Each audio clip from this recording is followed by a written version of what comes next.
Alright boys, I think it is time. I wanted to make this video a while ago, but I guess my guild has been just kind of, I think it was kind of like on a hot streak of just being competitive. And so it just felt like hold on the information, because normally I am fine just like leaving out all the information, giving it out to everyone. But since this was kind of involving the whole union, and then it wasn't really just my whole own effort on this, there were a lot more other people that did contribute to it. But I mean, we've been making for a lot of union raid guides before, so like the team compositions and stuff, so that one was still relevant.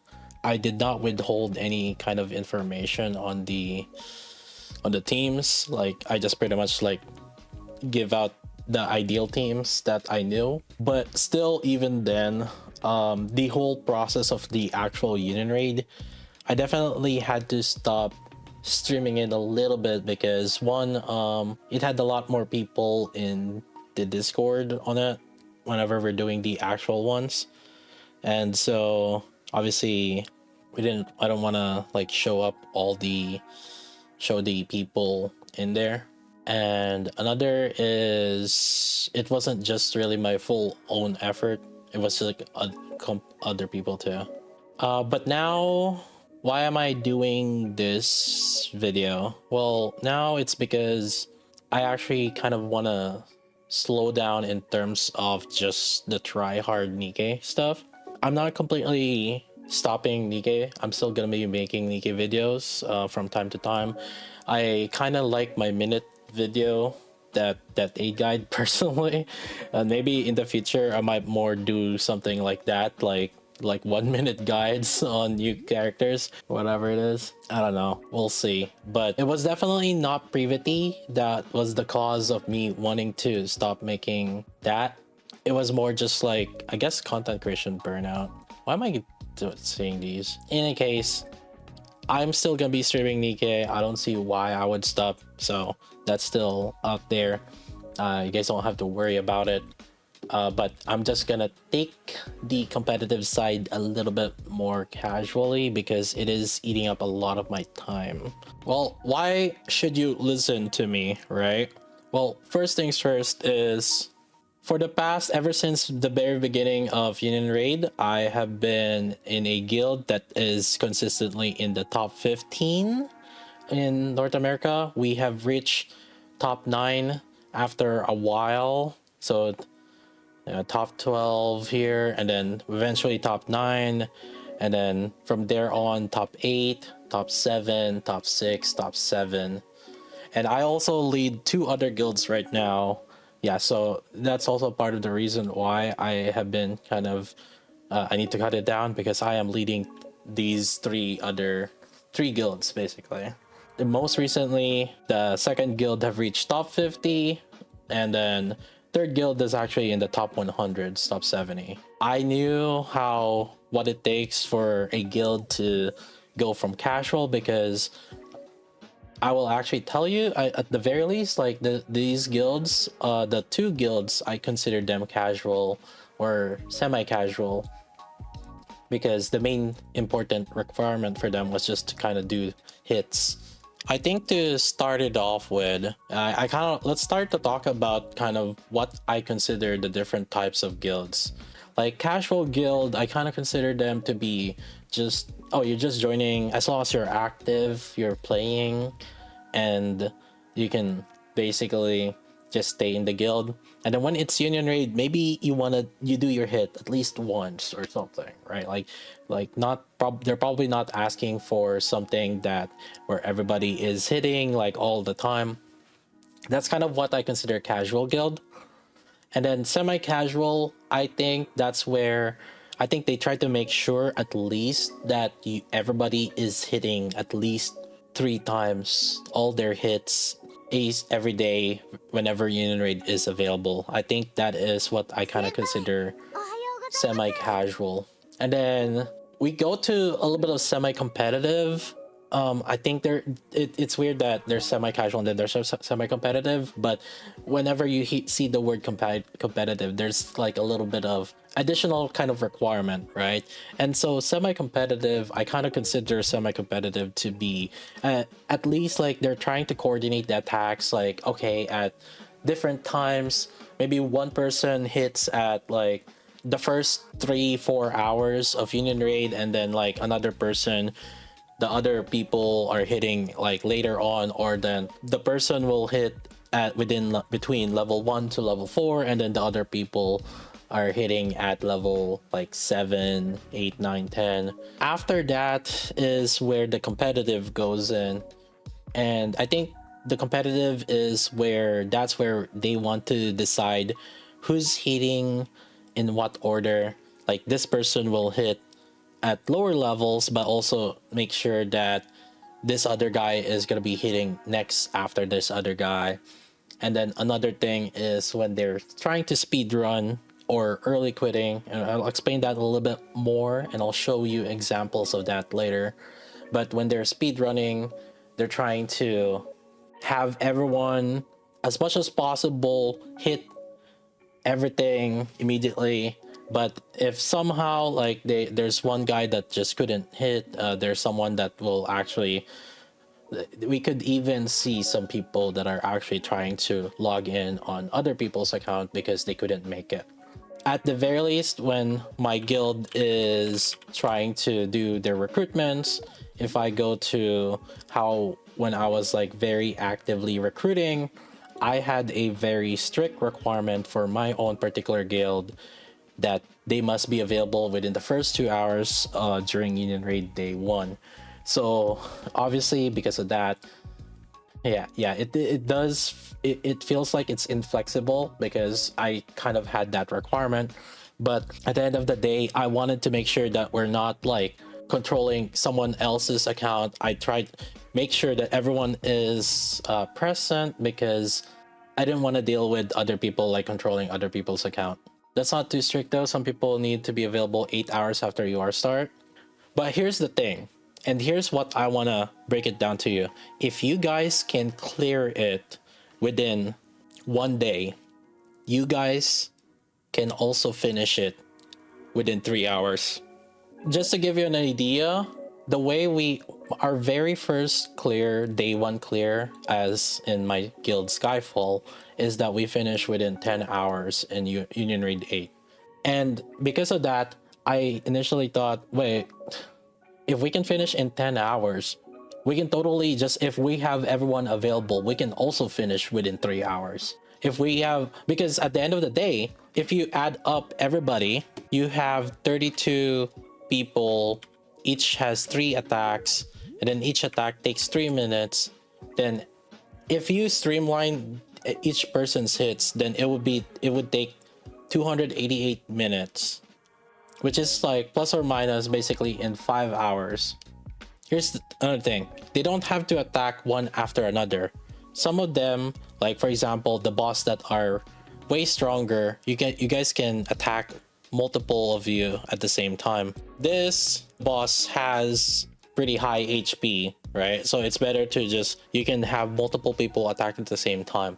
Let's assume, because not even, to be fair, even the low levels doesn't take the whole 3 minutes, right?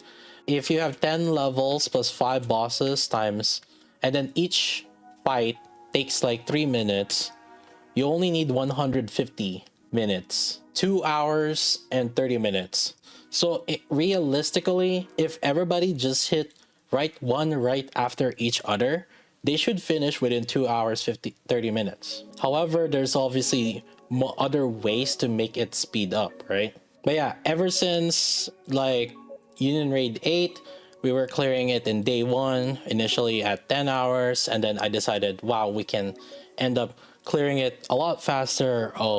And I did some preparation, 3 hours, and then 2.5, and 2 hours, and 1.5, and then 1.5. So this is kind of like our clear time progression in the different Union raids. Now we can finish it in 1.5 hours. Where does the work happen? Because I think that's probably the biggest thing other guilds don't necessarily have to do. The thing is, we basically finish Union Raid before even Union Raid starts.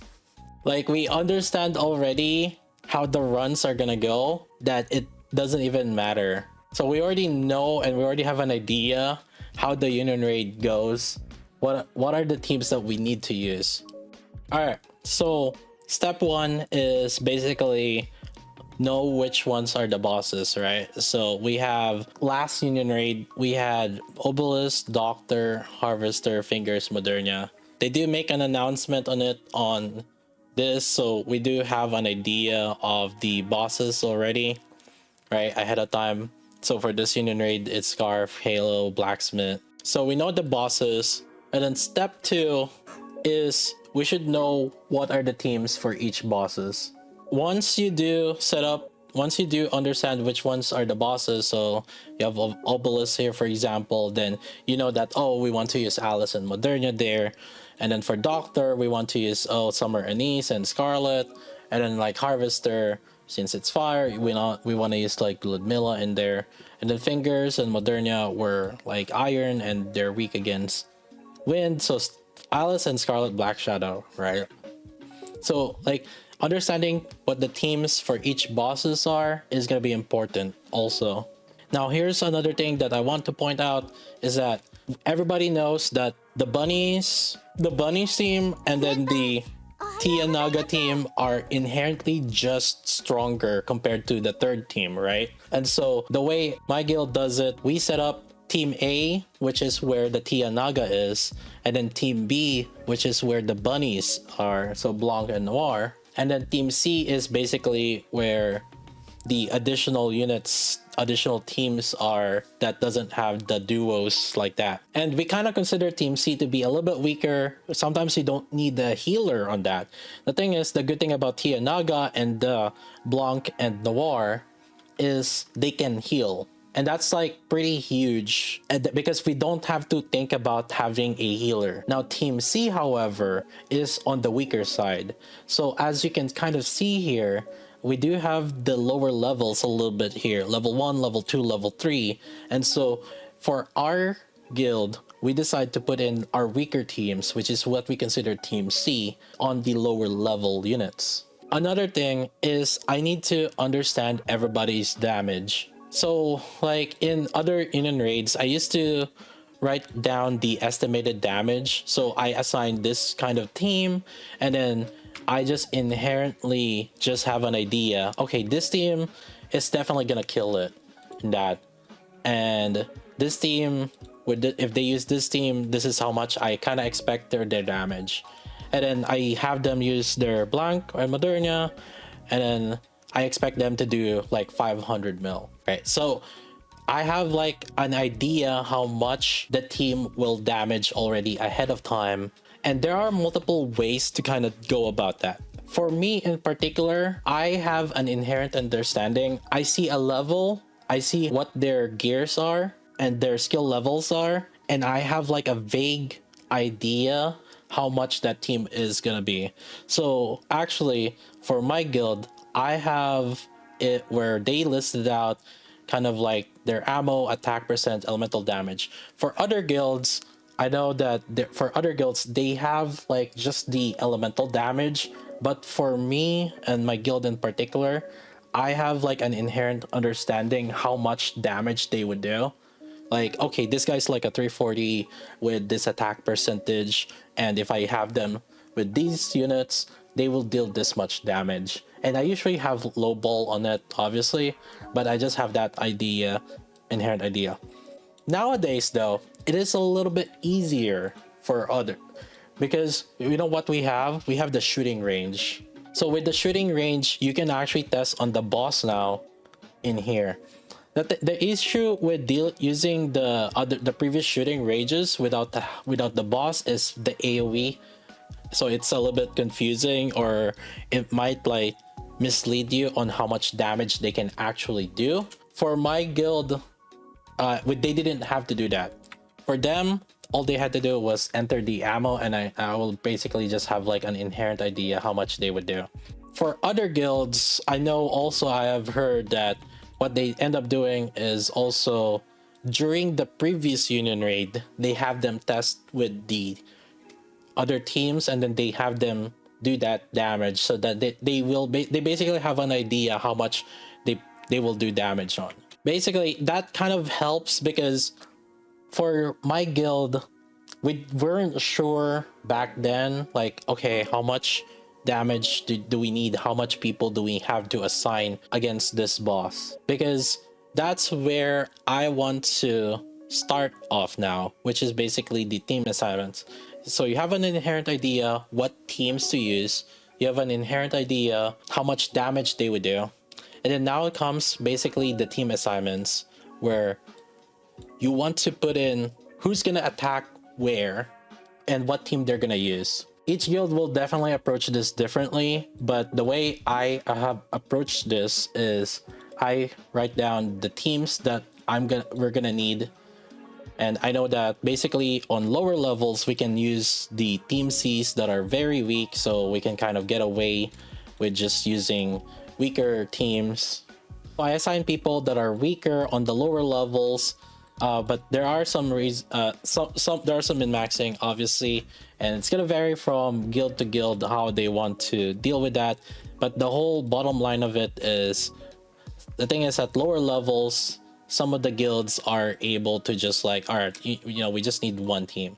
One more thing that is pretty much being min-max here also is, for example, we know already that this one guy is pretty strong enough that he can like basically one team and one shot this. However, we do assign another person on it, and we try to min-max it so that there's multiple people that are actually running on the same boss, because we want to finish the boss faster. Even though one person can kill it, what we try to do is we try to have multiple people run at the same time, and then both of them leave at the same time so that the boss will die once they leave. But we are not wasting our Tia Naga here. We're not wasting our bunnies on the lower levels just because almost everyone is roughly in the same level range, or basically in a range in a level where they can actually properly contribute. And so we are basically making sure that we can waste it. And the reason for that is also because Team C doesn't have a healer, right? Or at the very least, like, you have to if you slot in a healer, you're gonna have to tank a little bit of the damage potential on it. So Team C, we can kind of take more risk on it. And you might be wondering, because like normally before I recommend novel, right, you might see something weird here, which is like using Moss and Dala. And the reason for that is because the fights end so fast that novel doesn't even get the chance to ramp up. The fights end within 1 minute or less. So for our team Cs, we end up just using Mass because Mass has that bonus crit. But in normal circumstances, I usually never like recommend it, right? Because it's just how it is. Because it is not technically the optimal team if you're just attacking on your own. The Mass is kind of like a more speedrun strat, where because you want to finish as soon as possible, because when you're clearing day one, it's really more about just finishing the unit raid fast. So this is trying to make sure to min-max kind of like the time. In fact, there is even another way to kind of min-max this, and that is actually using Red Hood, because you can actually do something like this, where you can have one team with Mast, right, and Submarines, and then you do burst with Dorothy, Mass, and then Submarines, and then fast charge, and then do Red Hood burst. You don't have to wait for any particular other cooldown. So there is that also another way to speed it up. If the boss dies within like 2 bursts, then that's something that you can actually take advantage of. You have to realize how much min-maxing the top guilds can do, because the top guilds can defeat that. Now, other guilds probably don't need that kind of information. However, well, I just want to unleash some mess in the server. And yeah, you can also use D. That is another option as well, because that way you don't have to accumulate or burst at the very beginning. You have just burst immediately. So you burst with Dorothy, Summer Niece, and then you burst with Red Hood. Now the thing is that might vary from guild to level and everything. The reason for that is because you do lose some damage if you do use D. There is that. So it's a sometimes it might be better to just like have like Scarlet and see, this is also one good thing about putting in your team C early on, is because Scarlet, as you guys know, you don't want to put without a healer typically on other bosses, right? But on lower levels, you can get away with just having Scarlet in it because you're not even gonna get damage on it that much. This might not be relevant for lower level people, but eventually, if they don't scale the union raid that much, it's just gonna be easier for more and more people. And sometimes it's just not worth to use Scarlet just because of it. So team assignments, that's basically it, right? Like we have, you know what for what bosses, and then what teams do you want to start using, and then at higher levels, typically around like level 3 for my guild in particular, we start having to use Team Ace. Now we start using Team Ace with Naga or Team Beast with the bunnies. And then another thing is understanding people's availability, because not everyone is available like immediately. At the very least for my guild, I try to make sure that people are available within the first 2 hours. So this too, we do have like a particular, like we have a meeting just right before it, just to kind of like, you know, make sure that everybody's ready. But the first 2 hours is the important thing, and making sure that they are actually available. And then just making sure that, oh, this person is not going to be available in the first hour, so I try to assign them in the later situations, in the later bosses at level 9, level 10. So that is what undersetting the schedule is. Another thing that I want to bring out to other people here is the placement order, because this one in particular is very finicky. One thing in particular, just to give you guys an example, is I have Laplace here on a Harvester at level 7, right? I try to make sure that his next assignment is not the boss 4, which is Fingers, but instead, at the very least, Modernia. And the reason for that is because once you kill the boss, there is also a loading time screen. I try to make sure that we're putting person not right after another boss, because you want the fight to be just one hit, one after another. There is no same person that are attacking at this, like one right after another boss. So as you can see here, it's gonna be different people that are hitting one right after another. Now finally, once we've assigned the teams, I try to give people, I tell them, it's like, okay, here's your teams. These are the bosses that you're gonna hit, and these are the teams that you're gonna use. And that's probably the biggest thing, the biggest improvement I would say that made this pretty fast, is that everybody's hits are basically predetermined. You're gonna hit here, you're gonna hit here, and then also this is your team. I think the biggest thing is like, this is your team. You're not gonna change your team. Don't even think about changing your team. I think that's one of the biggest things that allowed us to even finish within a day, because back when we were not finishing in a day, everybody else was just kind of hitting with whatever team they were using. Now let's start talking about the actual union raid time. Well, the number one thing is on the actual union raid time is basically to just try to have everybody else in Discord. Then the main thing is making sure that we check that everybody that mentioned that they're gonna hit or they're gonna be available is available. I think that's the biggest thing for my guild in particular.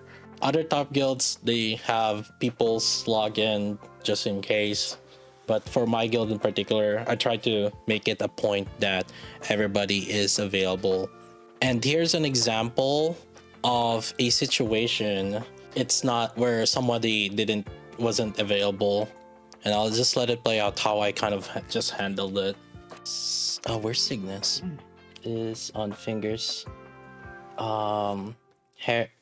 We have a backup for haircut.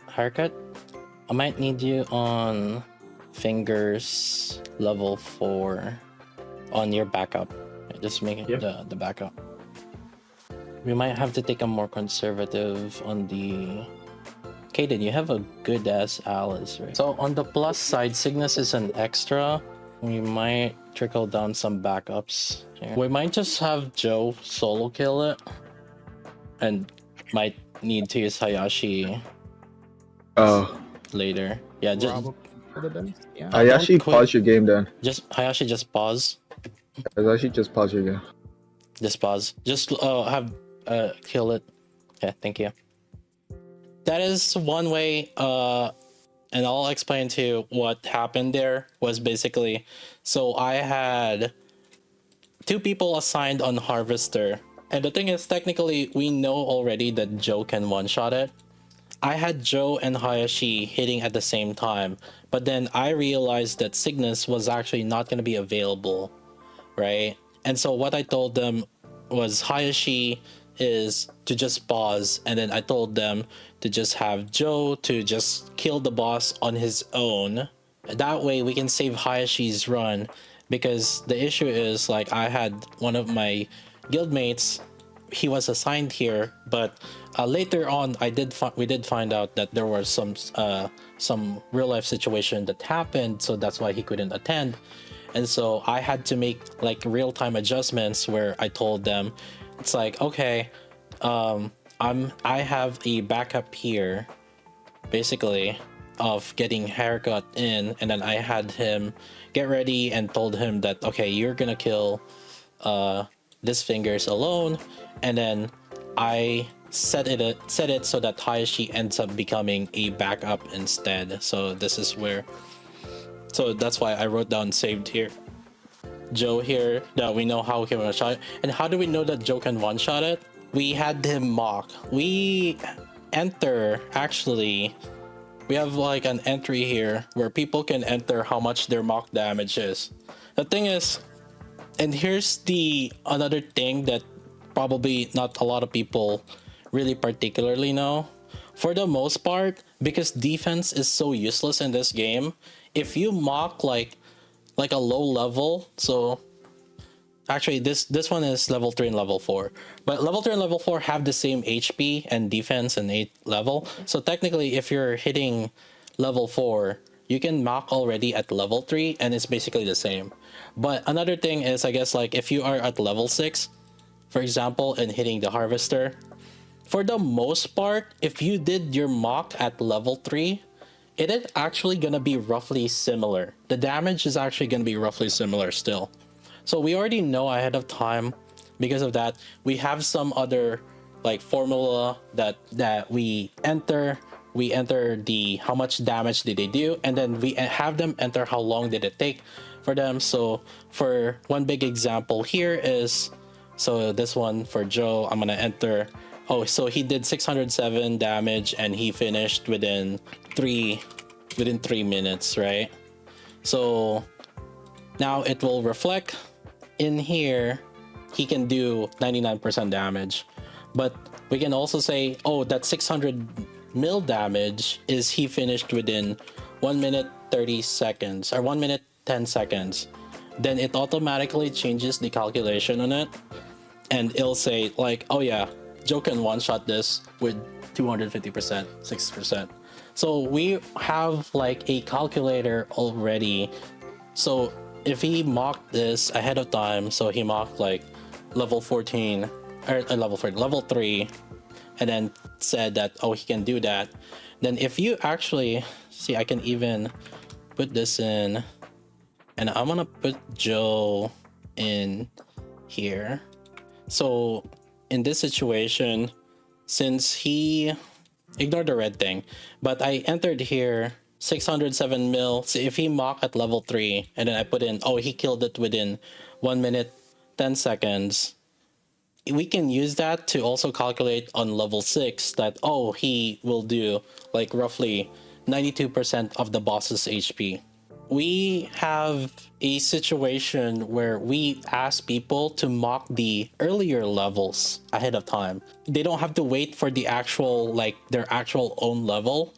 We have like an extrapolation already. This is the rough estimate of how much this person will do damage on this boss. And we have another formula where if there's 2 people in here, so in this situation we have Joe and Hayashi, and it has their information on how much time it will do or how much damage they can do, we have another formula that can tell it basically when they should leave the boss. Because one other way to make this even faster, because you can have them attack at the same time, and then if they attack at the same time, they're gonna take like what, the entire like 3 minutes sometimes, right?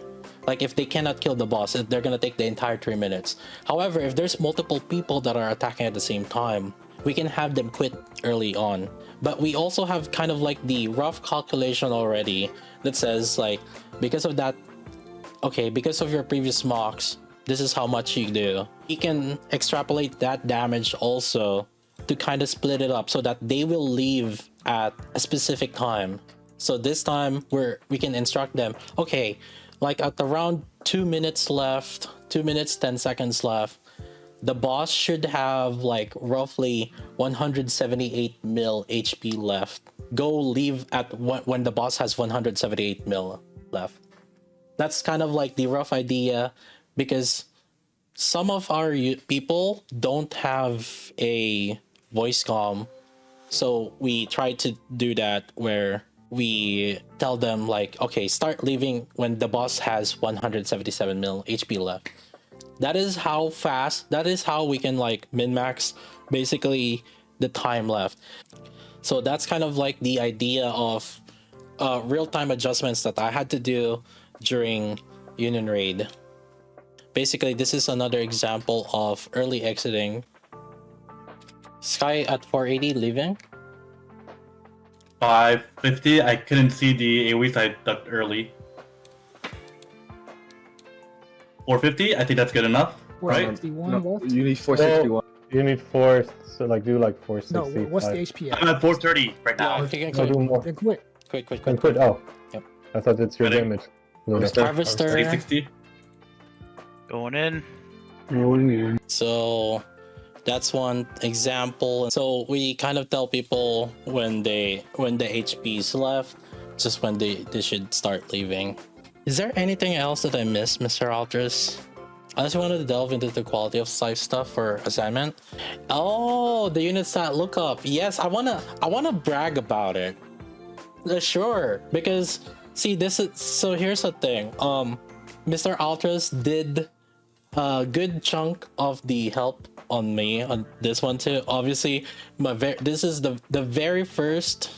Let me see if I can pull up the very first sheet. Yeah, this is our very first sheet, and you see how there's like nothing. There's only 2 tabs. This is the teams, and and yeah, there's not many quality of life things on it. There's no, I just have the estimated damage. I don't have the estimated mock and everything. You can see it evolved a lot. This was, I think this was our very first one.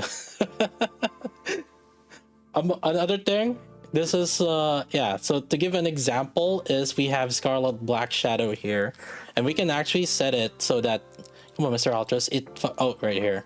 So we can order it based on like attack percentage or elemental damage.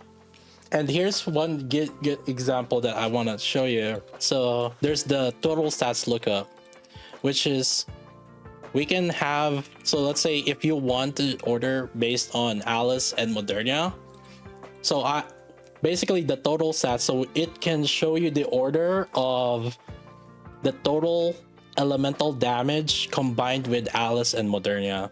So right here, and then it orders the units. So then, and then if say we got Summer Anise plus like Scarlet, regular Scarlet, then you can have it this in this kind of like order. And then this one is kind of just like making sure, this one's just a helper for me to see like how many people have already been assigned a team, to make sure, because like for example, if I remove Hayashi here, we're like, where's Hayashi? And I'll show it here, like, oh, Hayashi is still missing one more, and it kind of gives me an idea. And then this one is an example of the red things where it will show if a unit has been kind of double booked. So as you can see, it will highlight here that, oh, this unit has been used multiple times already in a different team and different boss. Am I sharing this Excel sheet? No. I just gave you guys the idea. You guys figure out how to multiply that. How to do the thing. Mr. Alters, I already had to ask for permission from Mr. Alters how to, or to at least like show these. Mr. Alters did spend a lot of time trying to get some of these calculations happening. Now people can take the time to learn how to spreadsheet. There you go. Go learn a skill. You gotta sell your worth, right? That's called job security, right, Mr. Alters? So my guild is kind of just gonna be going casual more. So this upcoming union raid, I will be streaming that. I don't know what kind of route we will take. We might, it's probably gonna be a mix of the slight try hard and then maybe slightly a little bit more casual. I don't know what that means, I'll be honest with you. But I want to approach this union raid in a little bit less time sensitive manner for me. It might not necessarily take us 1.5 hours, but maybe it'll take us like 2 hours or something. If your guild is going more casual, are you gonna go more casual, gonna spend less? No, not necessarily. Like it's weird. I don't see myself stopping in terms of getting pulls. I'm still gonna keep saving for Nikke too on my guild tickets. I'm still probably gonna be buying the pull packs just so that I can save those gold tickets for Nikke too. But yeah, I just wanna, yeah, that's one of the things. Yeah, the issue with Nikke right now is people want to just enter an autopilot base. Yeah, part of the issue, one, I don't like the speedrun aspect of union raids. I hope that they do change it. One of the things why I want to make this video as well is because I want to kind of point out how stupid the union raid is right now.